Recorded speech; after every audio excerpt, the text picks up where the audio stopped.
Bismillahirrahmanirrahim. Assalamualaikum warahmatullahi wabarakatuh. Innal hamdalillah nahmaduhu nasta'inuhu nastaghfiruh wa na'udzu billahi min shururi anfusina wa min sayyiati a'malina. May yahdihillahu fala mudilla lahu wa may yudlilhu fala hadiyalah. Wa asyhadu an la ilaha illallah wahdahu la syarika lahu wa asyhadu anna Muhammadan abduhu wa rasuluh. Allahumma shalli wa sallim ala nabiyyina Muhammadin wa ala alihi wa sahbihi ajma'in. Amma ba'd. Alhamdulillah, kita panjat puji dan syukur kita kepada Allah Subhanahu wa taala. Kita mohon pengampunan Allah dan perlindungan Allah daripada kejahatan diri kita sendiri. Kita mohon agar Allah Subhanahu wa taala memberi kita hidayah, taufik dan hidayah, memberi kita peringatan dengan Al-Quran ini. Insya-Allah taala pada pagi ini kita akan teruskan tazkirah harian kita dengan melihat kepada surah Abasa. Dia mula daripada ayat yang pertama. A'udzu billahi minasyaitonir rajim. Bismillahirrahmanirrahim.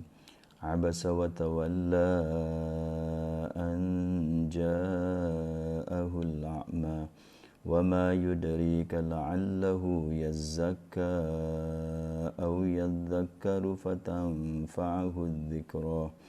Amma man istaghna fa anta lahu tasadda وَمَا عَلَيْكَ أَلَّا يَزَّكَّى وَأَمَّا مَنْ جَاءَكَ يَسْعَى وَهُوَ يَخْشَى فَأَنْتَ عَنْهُ تَلَهَّى كَلَّا إِنَّهَا تَذْكِرَةٌ فَمَنْ شَاءَ ذَكَرَهُ. Sadaqallahul Azim. Surah Abasa. Abasa biasanya diterjemahkan sebagai masam muka. Saya tak tahulah, ini pendapat saya. Saya tengok kalau dalam bahasa Arab, ubus tu adalah dia berkerut. Dahi dia berkerut. Dia bukan masam. Masam muka ni macam tak tahulah, kalau orang Melayu lah cakap masam muka. Cakap aku jumpa dia muka, masam.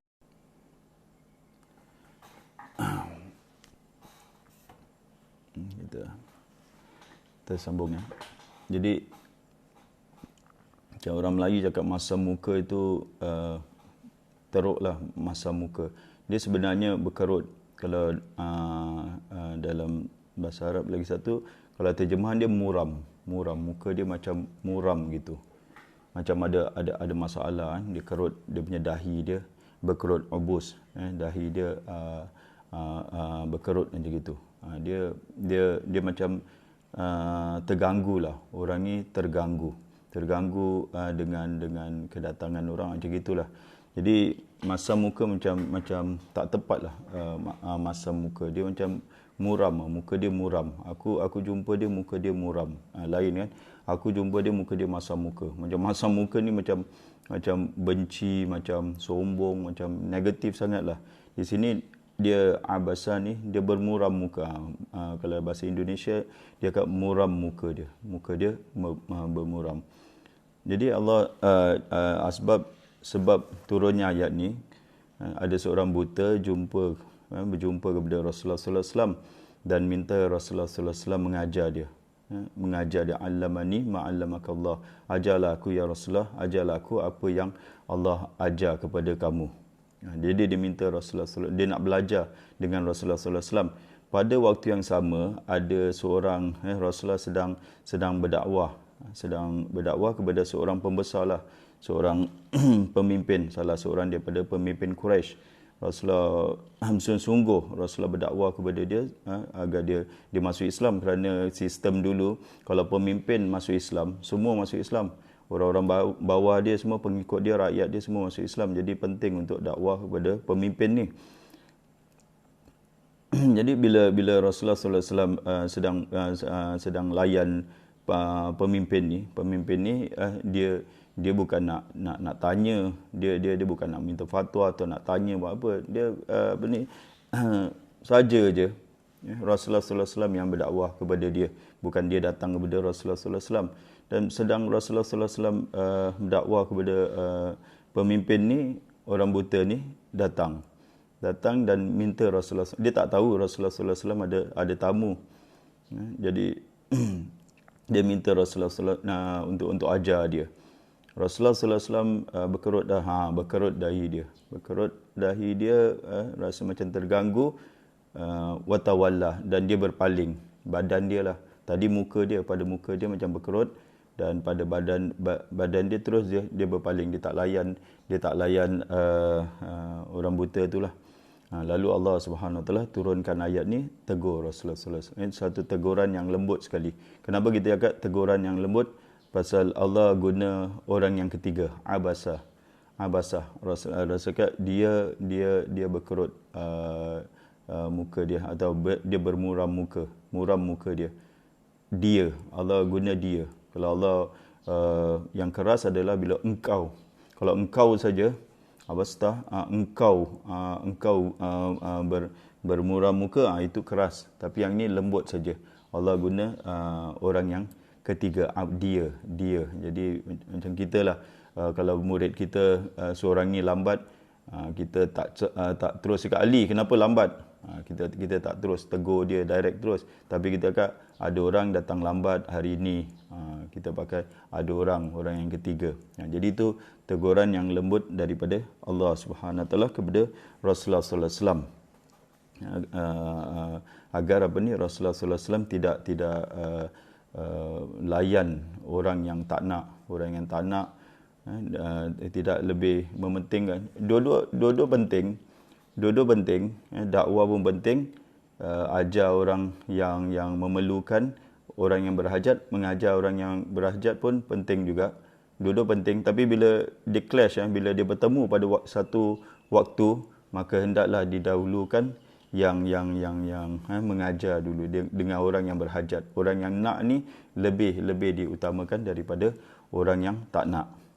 Dua-dua pun penting juga, tapi ini terjadi pada satu waktu. Pada satu waktu hendaklah didahulukan kepada orang yang memerlukan. Allah Subhanahu Wa Taala sifatkan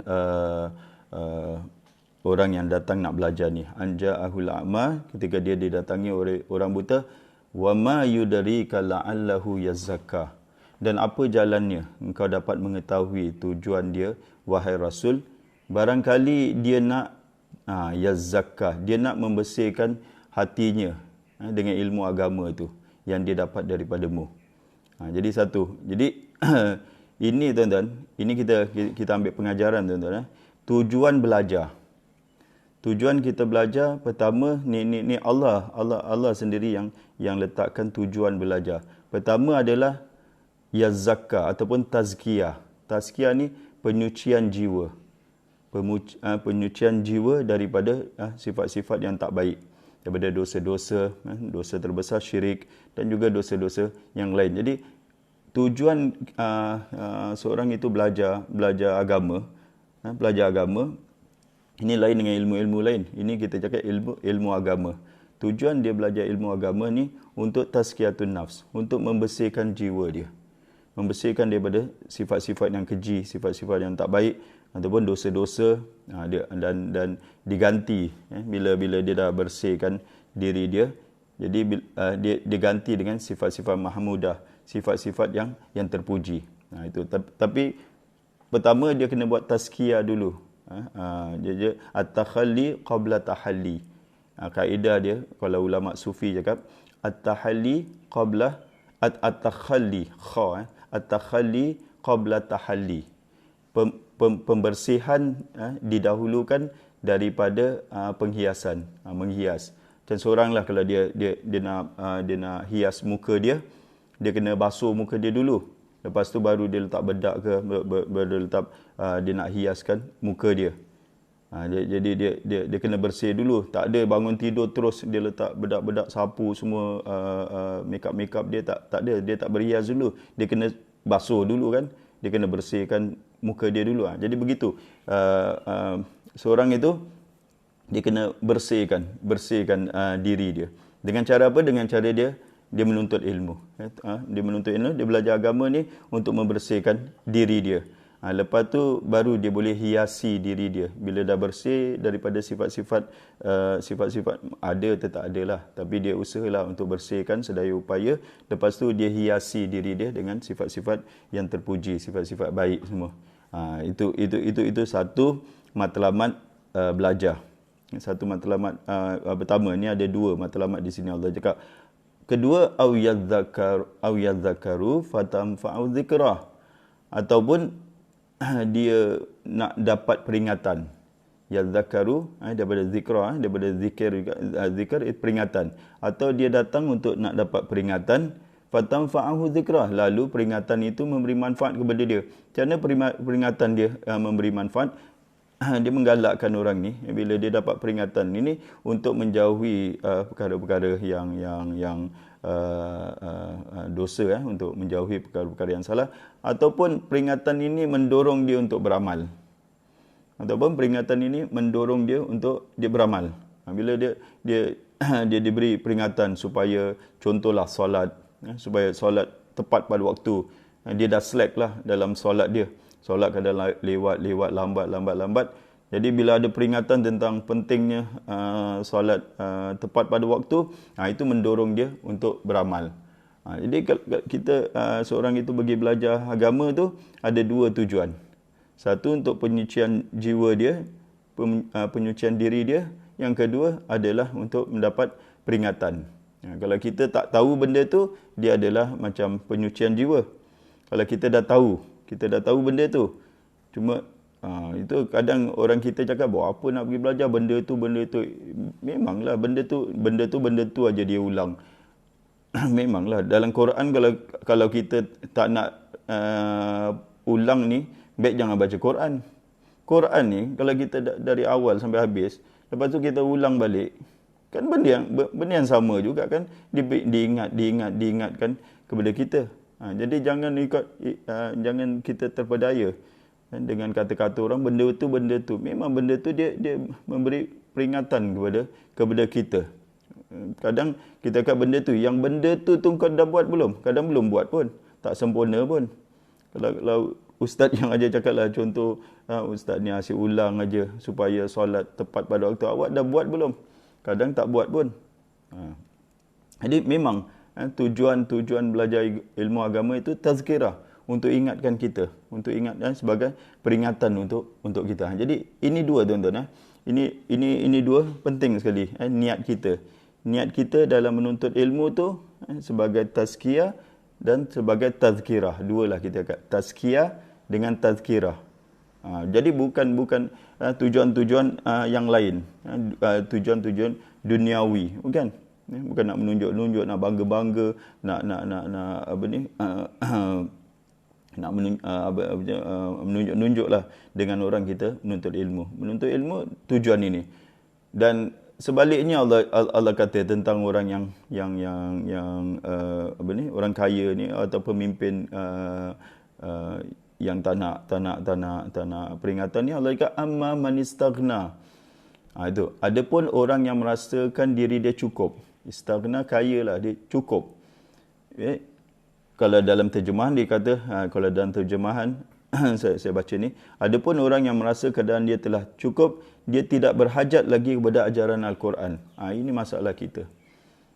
Ini dari dulu Allah dah ingatkan. Kalau kita di antara satu dan dua, sama ada awak berhajat kepada Al-Quran, nak membersihkan diri dengan Al-Quran, nak mendapat peringatan daripada Al-Quran, ataupun awak orang yang istaghna, awak orang yang merasa cukup dengan Al-Quran, dengan ajaran Al-Quran. Ini Allah tegur orang ni. Fa anta lahu tasadda, engkau sungguh-sungguh layan dia. Wa ma alaika alla yazakka, engkau tidak bersalah wahai Rasul kalau dia tak nak membersihkan jiwa dia, diri dia. Tu kita tengok. Jadi ada dua type lah, dua jenis manusia. Satu yang nak belajar Al-Quran untuk tazkiyah dengan tazkirah. Lagi satu yang istaghna. Istaghna ni orang yang dia rasa cukup. Dia tidak berhajat kepada Al-Quran. Ini sebagai tadabbur aja, untuk kita ambil pengajaran, bukan tafsir, bukan tafsir. Kita ambil realitinya diri kita, atau keadaan-keadaan kita. Kita ni dengan pengajian Al-Quran, Abdullah yang orang yang buta ni, nama dia Abdullah ibn Umi Maktum ni. Dia bukan duduk, dia orang buta tuan-tuan. Dia orang buta, dia keluar rumah dia untuk belajar. Dia keluar rumah dia untuk pergi belajar. Dia tak duduk rumah. Dia keluar rumah dan pergi belajar. Kita pula macam mana pula? Kan kalau ini kita cakap waktu masjid dibuka lah, bukan sekarang lah. Sekarang ni kita letak azam aja.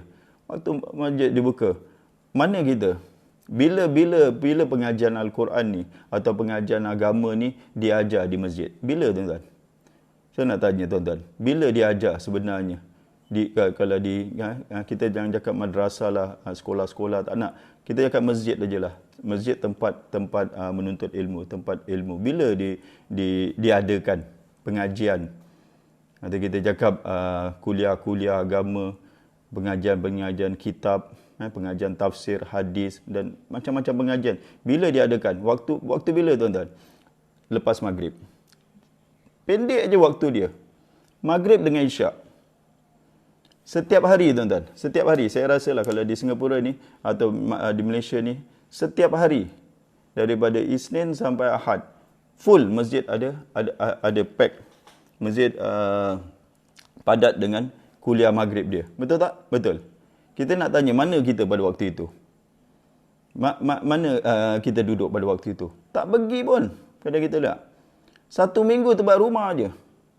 Straight daripada Monday to Sunday, tak ada satu hari pun yang kita pergi masjid untuk nak belajar.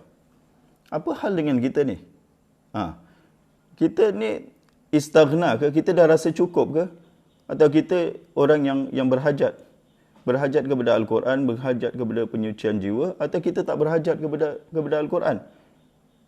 Jangan kita bohong, jangan kita nak defend diri kita. Senang aja nak cakap, kita tak berhajat. Kalau kita ada di rumah, ini laki perempuan tuan-tuan, jangan cakap, saya perempuan, saya tak boleh keluar ustaz. Kalau pergi pasar, kalau pergi shopping center, kalau pergi mana-mana boleh. Masjid tak boleh pula, perempuan pula. Jangan gitu. Ini sama aja, laki dengan perempuan. Mana kita pada waktu itu? Saya nak bawa imbaskan sejarah. Macam mana sahabat ni dia boleh jadi hebat sangat? Kita semua puji sahabat kan? Kita semua agungkan sahabat. Oh, sahabat hebat lah, sahabat gini lah, sahabat. Macam mana? Dia belajar di mana tuan-tuan? Sahabat mahat mana, madrasah mana, universiti mana yang mereka pergi tuan-tuan? Tak ada.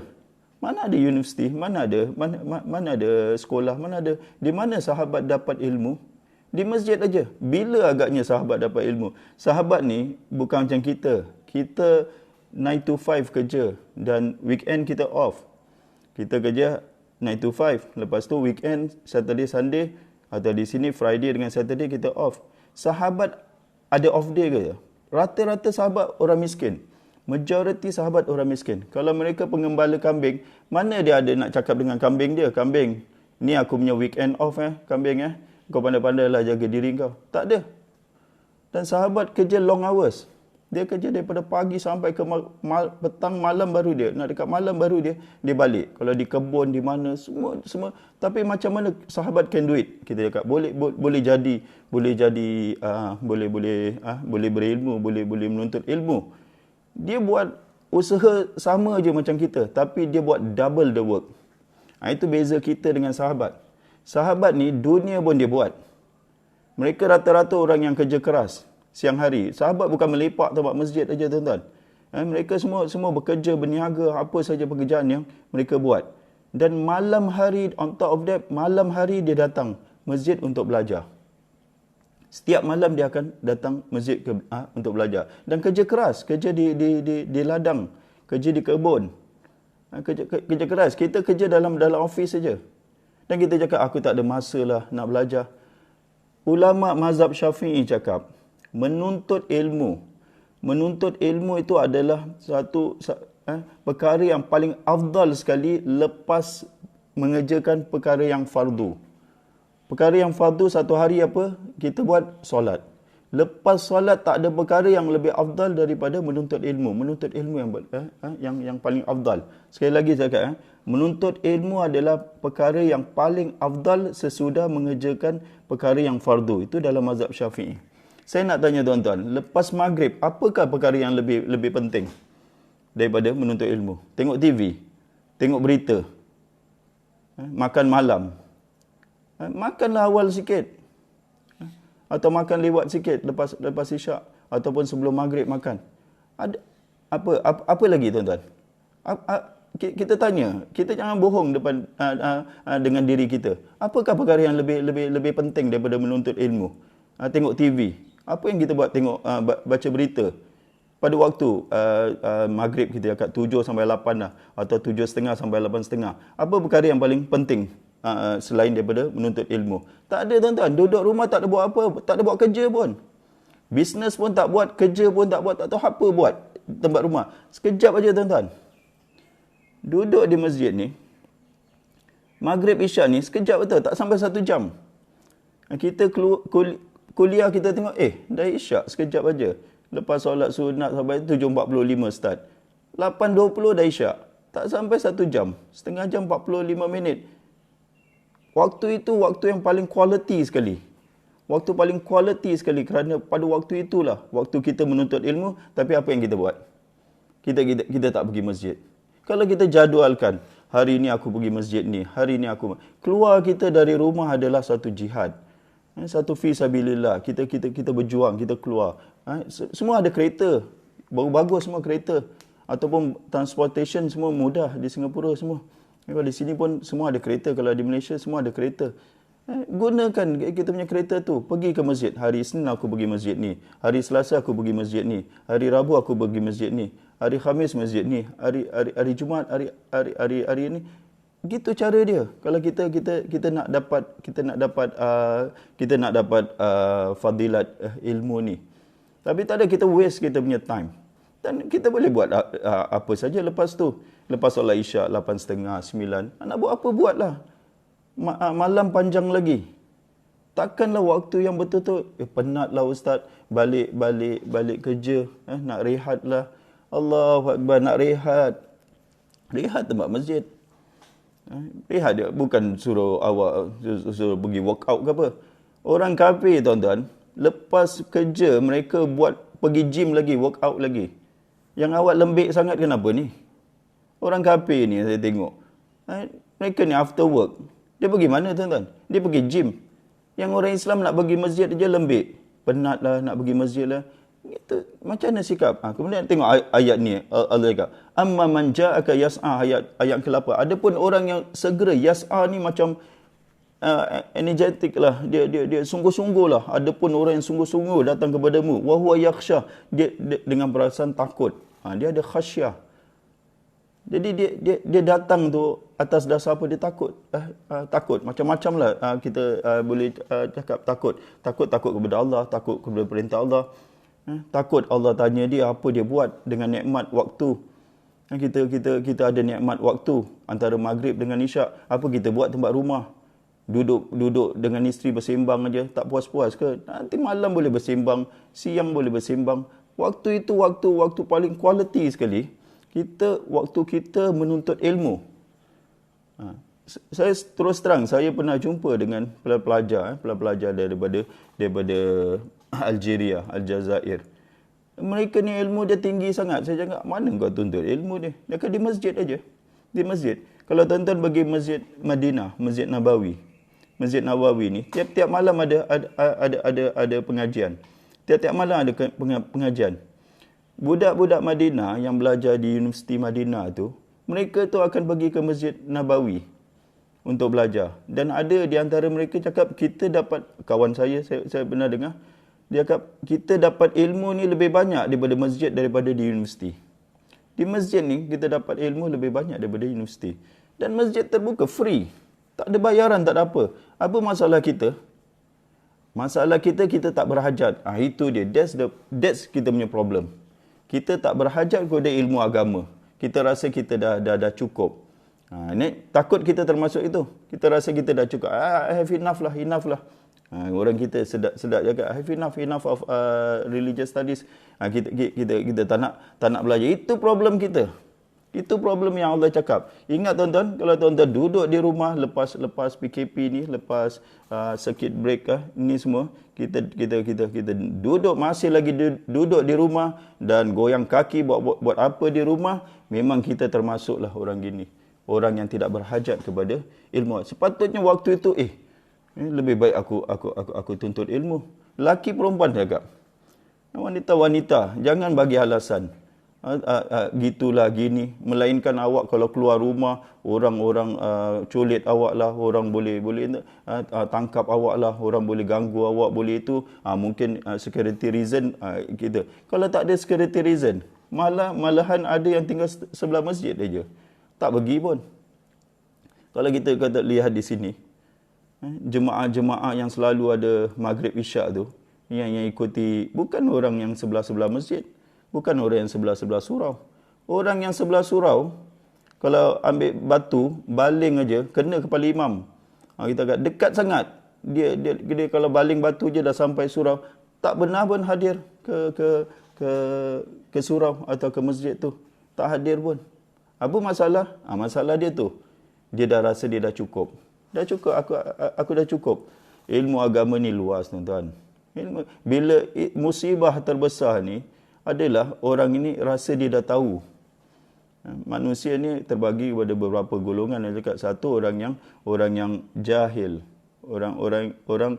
satu orang yang alim lah, orang yang tahu, alim, orang yang tahu.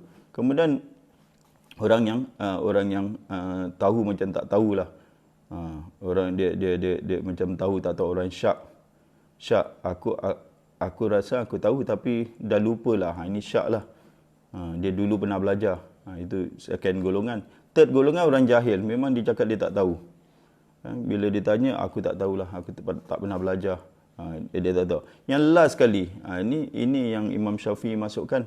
Kategori jahil murakkab. Tak tahu action tahu pula. Tak tahu rasa macam tahu. Dia tak tahu tapi dia kalau orang jahil, dia tahu dia tak tahu. Ini tak tahu tapi macam tahu. Macam tahu. Takut kita termasuk macam gitu. Banyak lagi benda yang kita tak tahu tentang ilmu agama. Tapi rasa macam kita dah cover semua silibus agama. Allahu Akbar. Quran saya nak tanya tuan-tuan. Quran kita dah belajar tak tafsir dia? Habis satu Quran. Kalau tuan-tuan duduk di rumah, tuan-tuan cakap, Ustaz, saya satu Quran dah dengar. Tafsir satu Quran, saya 30 juz saya dengar. Okey lagi lah. Kalau tuan-tuan cakap, saya 30 juz Al-Quran saya dah dengar. Okey lagi lah saya cakap. Kalau ini tak ada pun, Quran tak habis pun. Itu masa buat apa masa? Terbuang je. Ini tazkirah, tuan-tuan. Allah kata di sini, innaha tazkirah. Innaha, sebenarnya ini ayat-ayat Quran ni adalah tazkirah. Pengajaran agama ni adalah tazkirah. Kita ambil faman syaa dzakara. Siapa yang nakkan kebaikan, maka dia ambil tazkirah ni. Ini saya ingatkan diri saya dan kepada tuan-tuan, puan-puan, jangan kita termasuk orang yang istaghna, orang yang dah rasa cukup, dah rasa hebat, dah tak memerlukan kepada Al-Quran, pengajian Al-Quran, tak memerlukan pengajian agama. Kalau kita nak ukur diri kita macam mana, tengok sungguh-sungguh kita tak dalam menuntut agama. Jangan mencari agama. Ada orang keluar negara, tuan-tuan, bertahun-tahun tak balik kerana menuntut ilmu juga, nak menuntut ilmu. Tinggalkan tanah air, tinggalkan anak, isteri untuk menuntut ilmu sampai meninggal di sana. Saya ada seorang kawan, dia pergi menuntut di, saya ingat Sudan ke apa, sampai meninggal di sana. Kerana nak menuntut ilmu. Kita ada masjid dengan segala kuliah kita ada. Kita just choose saja, pilih saja. Sekarang ni nak pilih apa? Terpaksa, dah bagus ada online. Kalau tak ada online, termenung kita. Bayangkan kalau sekarang ni waktu tak ada internet, duduk di rumah, siapa nak tazkirah kita, siapa nak mengajar kita, siapa nak dengar ceramah mana, lagi kita termenung lagi. Tapi alhamdulillah ada juga online. Tapi lepas ni kita azam, tuan-tuan, jangan satu malam pun kita ada di rumah. Kita timetable-kan, jadualkan. Aku kena tuntut ilmu. Bukan lama sangat saya cakap. Tak sampai 1 jam. Takkanlah kerana Allah. kerana agama Allah, kerana ilmu, kita tak boleh bagi 1 jam daripada 24 jam yang Allah SWT berikan kepada kita. Ini super kedekut. Macam mana kita tak nak korbankan 1 jam? Orang korbankan bertahun-tahun. Kita korbankan 1 jam aja dalam masa 24 jam tu Allah bagi kepada kita, korbankan. Saya sedih lah kadang tengok saudara kita ni, tak ada bagi kuliah agama pun. Hidup ni mereka ni, tak tahu apa yang bertambah pun satu hari. Tak ada bagi, sekarang ada YouTube Ustaz, sekarang ada WhatsApp. Belajar daripada itu. Daripada WhatsApp, daripada itu. Makan tak nak cakap, sekarang dah ada makanan dalam dalam WhatsApp. Sekarang ada makanan, makan nak pergi restoran juga, nak pergi kedai makan juga. Cakaplah makanan, banyak makanan dalam WhatsApp ni, tengok aja makanan je. Tak nak pula. Kita cakap. Jadi itulah tuan-tuan, kita sedih kalau kita dipermainkan oleh syaitan. Kita tak ikut betul-betul petunjuk Al-Quran. Orang ni, lain sekali kita cakap, dia bersungguh-sungguh, dia datang nak belajar. Dan Allah SWT tengok, dia datang, kalau dia pergi jumpa Rasulullah SAW, pergi jumpa Rasulullah SAW dengan niat menuntut ilmu, Allah rakam tuan-tuan, Allah rekod peristiwa tu. Tengok, Allah beri dia perhatian, Allah bagi dia balasan terhadap usaha dia tu. Allah rakamkan cerita ni sampai kita baca sekarang. Kita kalau pergi ke masjid untuk belajar dengan susah, ada yang naik bas lah, ada yang susah gitu untuk pergi, takkanlah Allah Subhanahu Wa Taala sia-siakan amalan kita. Takkanlah Allah Subhanahu Wa Taala tak melihat amalan kita. Itulah sekali lagi tuan-tuan, saya pesan diri saya dan tuan-tuan, lepas ni pergilah ke masjid untuk kita belajar agama dengan niat untuk mensucikan diri dan untuk kita mendapat peringatan. Jangan lagi satu hal, orang pergi masjid nak tunggu isyak aja. Tak apalah, aku duduk isyak, tunggu isyak dengar ustaz ni cakap. Itu pun okey juga, tapi dia tak serius lah. Dia belajar. Kita serius dengan kitab, dengan apa. Masjid ni kita pergi, hari ni kita pergi, malam ni kita pergi masjid ni, dengan masjid ni, masjid. Ada suami isteri yang dua-dua dah pencen ni, atau lagi satu nak pencen. Ajak dua-dua yang pencen. Apa lagi nak duduk rumah malam-malam maghrib ni? Keluar dengan isteri. Saya ada seorang tu, dulu saya di Naim tu, seorang haji ni, dia dengan hajah ni, Allahu Akbar, dari Ponggol tuan-tuan. Dari Ponggol ke Masjid Naim, naik bas, tak ada kereta. Hari-hari, tiap-tiap malam dia akan datang. Naik bas, 2 orang ni, hajah ni dengan haji ni, pergi belajar, duduk, maghrib, isyak, balik. Hari-hari, without fail. Hari-hari datang. Malulah kita yang sihat-sihat ni, yang ada kenderaan, Masya Allah. Kenderaan Allah dah bagi nikmat, gunakan nikmat itu untuk kita pergi ke jalan Allah. Jadikan kenderaan itu fi sabilillah. Maka kita dapat kebahagiaan fi dunia wal akhirat. Wallahu a'lam bishawab. Jadi itulah sedikit peringatan kepada kita. Minta maaflah kalau terlebih terkasar bahasa ke apa. Ini kan peringatan. Anggap itu sebagai seni lah dalam ceramah saya ni. Wallahu a'lam bishawab. Aqulu qouli hadza wa astaghfirullahal azim li wa lakum. Wassalamualaikum warahmatullahi wabarakatuh.